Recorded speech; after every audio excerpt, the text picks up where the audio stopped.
NEET paper leak का मामला पूरे देश में गरमाया हुआ है। लगातार एनटीए और केंद्र सरकार पर सवालों की बौछार हो रही है। छात्र सड़कों पर उतरकर प्रदर्शन कर रहे हैं। साथ ही शिक्षा मंत्री धर्मेंद्र प्रधान के इस्तीफे की मांग कर रहे हैं, जिससे बीजेपी की मुश्किलें बढ़ी हुई हैं।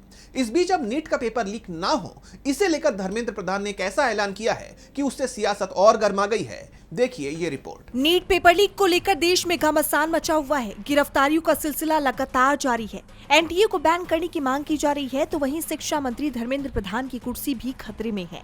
जैसे आप जानते हैं कि नीट यूजी 2026 परीक्षा 3 मई को आयोजित की गई थी। पेपर लीक के आरोपों के बाद 12 मई को परीक्षा रद्द कर दी गई। अब नीट री एग्जाम 21 जून को आयोजित होना है। इस पुनर्परीक्षा को सुरक्षित और पारदर्शी बनाने के लिए शिक्षा मंत्री धर्मेंद्र प्रधान ने वायु सेना की मदद लेने का ऐलान किया है। उन्होंने कहा कि पेपर लीक की घटनाओं को रोकने और परीक्षा की शुचिता बनाए रखने के लिए प्रश्न पत्रों को वायु सेना के विमानों से सुरक्षित तरीके से ट्रांसपोर्ट किया जाएगा।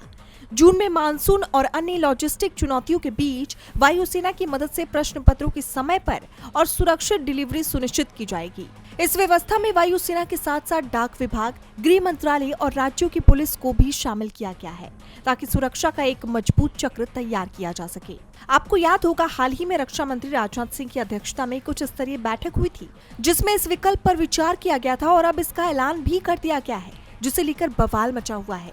बीते दिन पूर्व राज्यसभा सांसद प्रियंका चतुर्वेदी ने सरकार पर तंज कसते हुए कहा था कि क्रोनोलॉजी समझिए, आर्मी प्रिंटिंग सेंटर से नीट एग्जाम पेपर उठाएगी, सेना के बुलेट प्रूफ गाड़ियां उन्हें नजदीकी एयरबेस तक ले जाएंगी, भारतीय वायुसेना इन प्रश्न पत्रों को परीक्षा केंद्रों तक पहुंचाएगी, आंसर शीट को परीक्षा केंद्रों से उठाने उसे OSM सर्वर पर अपलोड करने के लिए नेवी सबमरीन का इस्तेमाल कीजिए। जय हो सरकार। अब देखना ये होगा कि इस बार भी छात्रों को राहत मिलती है या नहीं। DB लाइव की रिपोर्ट।